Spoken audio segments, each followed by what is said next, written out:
I used to run from it, the quiet, the stillness, the moment when I'd be alone with just my thoughts. I'd grab my phone, turn on music, call someone, anything to avoid that empty space, until I learned what Ibn Arabi taught about solitude. The day I stopped running and finally sat in the silence, I understood why I'd been avoiding it all along. Because in that space, I had to face myself, and that was terrifying, but also liberating. Ibn Arabi didn't just tolerate solitude, he sought it. He spent years in retreat, alone with nothing but his prayers and his thoughts. And from that aloneness came some of the most profound spiritual insights humanity has ever known. He wrote, "In solitude, the noise of the world fades and the voice of truth becomes audible. But most people never hear it because they fear the silence more than they fear living a lie." So what is it about being alone that terrifies us so much? And more importantly, what happens when we finally stop running from it? Why we fear being alone. Modern culture has taught us that being alone is failure. If you're eating alone, traveling alone, living alone, something must be wrong. You're not successful enough, not loved enough, not worthy enough. But Ibn Arabi would say, this fear has nothing to do with being alone. It has everything to do with who you become when no one is watching. He wrote, "People fear solitude because in it, they must face the truth of who they are, not who they pretend to be." Think about it. When you're with others, you perform, you adjust, you become the version of yourself that fits the situation. The funny one, the strong one, the agreeable one. These aren't necessarily fake, but they're partial. In solitude, there's no audience, no one to impress, no role to play, just you, raw, unfiltered, undefended. And for most people, that's unbearable. Because when the masks come off, they see things they've been avoiding, unresolved pain, unspoken desires, uncomfortable truths about their life, their choices, their relationships. Modern psychology confirms this. Research on solitude shows that people would rather give themselves electric shocks than sit alone with their thoughts for 15 minutes. That's not a joke. That's an actual study. We're so uncomfortable with our own company that we choose pain over presence. What solitude actually reveals. Ibn Arabi taught that solitude is a mirror, but unlike a regular mirror that shows your face, solitude shows your soul. And what does it show? First, it shows your dependencies. When you're forced to be alone, you realize how much you've been using people as distractions. Not because you love them, but because you need them to avoid yourself. You text someone not because you miss them, but because the silence is too loud. You go out not because you want to, but because staying in feels empty. You stay in relationships not because they fulfill you, but because being alone terrifies you. Ibn Arabi said, "The one who cannot be alone cannot truly be with others, because they're not present, they're escaping." Second, it shows your authenticity. Who are you when no one is watching? What do you actually like, want, believe? Not what you think you should like, want, believe. Most people have no idea. They've spent so long performing for others that they've forgotten who they are underneath. Solitude forces that question, and the answer might surprise you. You might discover you don't actually like the life you're living. You might realize you've been chasing goals that aren't yours. You might see that the person you are with others isn't the person you are alone. Third, it shows your wounding. In silence, your unhealed pain rises. The memories you've been suppressing, the emotions you've been avoiding, the grief you never processed. This is why solitude feels uncomfortable at first. It's not empty. It's full of everything you've been running from. But Ibn Arabi taught, this discomfort is not the problem. It's the healing. The soul cannot mend while you're constantly distracting it. The 3 stages of solitude. Ibn Arabi identified 3 distinct stages people go through when they enter true solitude. Stage 1. The panic. At first, you'll want to escape. Your mind will race. You'll feel anxious, restless, maybe even physically uncomfortable. You'll reach for your phone, want to turn on the TV, call someone. This is withdrawal. You've been addicted to stimulation, to external validation, to constant input. And now you're going cold turkey. Ibn Arabi said, this panic is your ego's death rattle. It knows that in silence, it cannot survive. So it fights to pull you back into noise. Don't run. Sit through it. This stage passes. Stage 2. The confrontation. Once the panic settles, the real work begins. This is when everything you've been avoiding surfaces.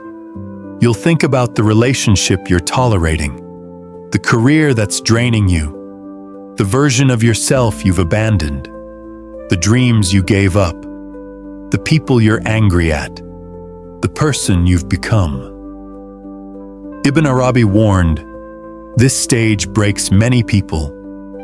They return to noise rather than face what silence reveals. But those who stay through this confrontation emerge transformed. This is the hardest stage, but it's also where healing happens, because you can't change what you won't acknowledge. Stage 3. The peace. If you push through the confrontation, something shifts. The discomfort dissolves. The silence stops feeling empty. It starts feeling full, sacred, nourishing. You stop needing to fill the space. You start enjoying it. You crave it. Ibn Arabi called this stage khalwa, sacred retreat.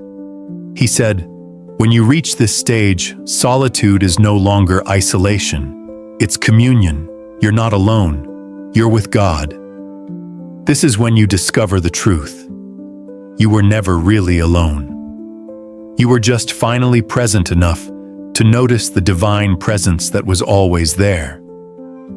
The gifts that only come in solitude.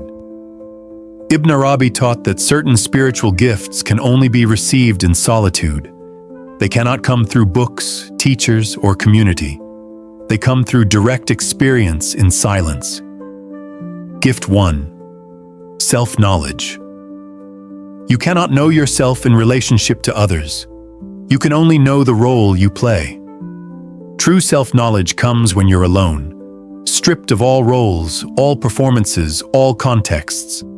Ibn Arabi said, the one who knows themselves knows their Lord, but you cannot know yourself until you meet yourself in solitude.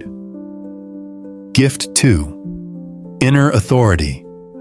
When you're constantly around others, you absorb their opinions, their energy, their judgments. Even if you resist them, they influence you.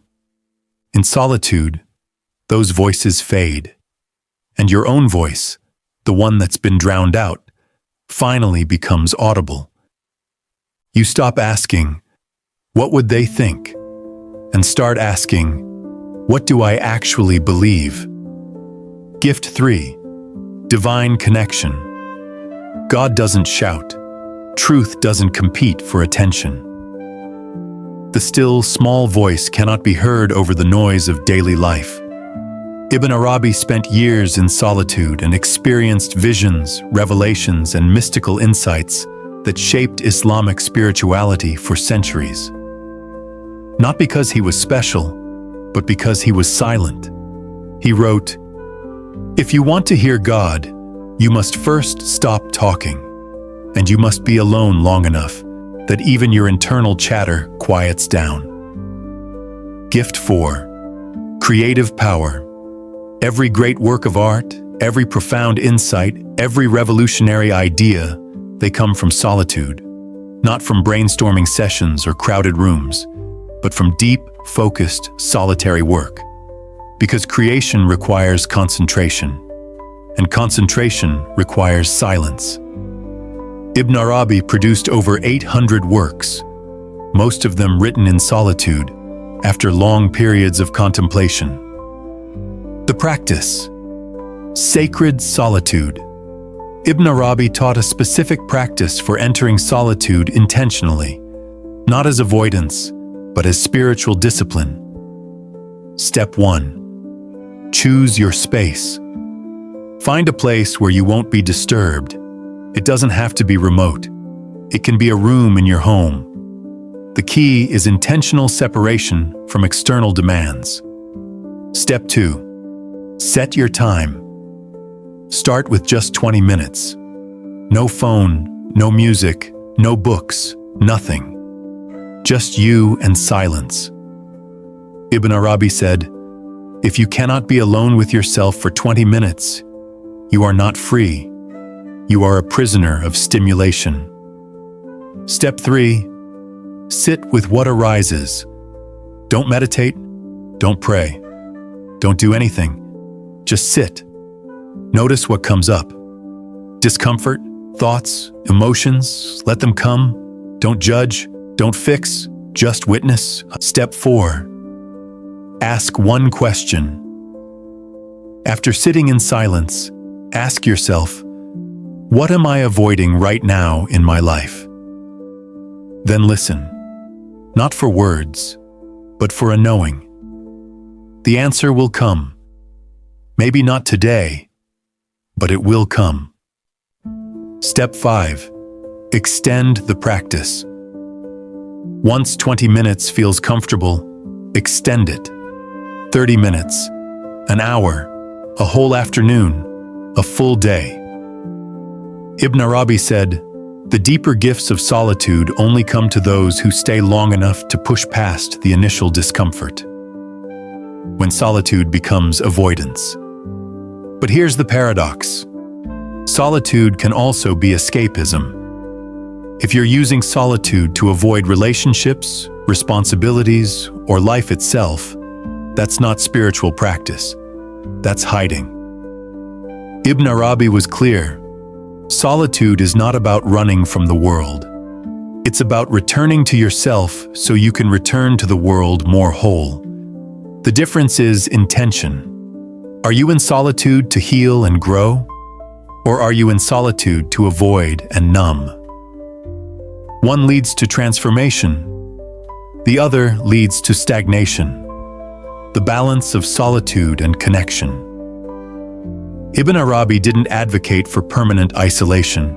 He moved between solitude and community, between retreat and engagement.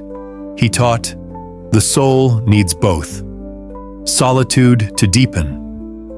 Connection to express. One without the other creates imbalance. Too much solitude can lead to disconnection, superiority, or spiritual bypassing. Too much connection can lead to loss of self, burnout, and superficiality. The wise person knows when to withdraw and when to engage. Conclusion: the courage to be alone. In the end, solitude isn't about being by yourself. It's about being with yourself. There's a difference. You can be surrounded by people and still be running from yourself. And you can be completely alone and finally meet yourself for the first time. Ibn Arabi's final teaching on solitude was this: the one who can sit in silence with themselves, undistracted, at peace, that person is free. They no longer need external validation. They no longer fear abandonment. They no longer perform for approval. They simply are. And that simply being is the rarest and most valuable thing in a world that's constantly demanding you be anything but yourself. So maybe tonight, try it. Turn off the phone. Turn off the noise. Sit in the silence. and see what happens when you finally stop running. You might discover what Ibn Arabi promised. You were never alone. You just finally became present enough to notice. If this message spoke to you, subscribe, not just to the channel, but to the journey of knowing yourself.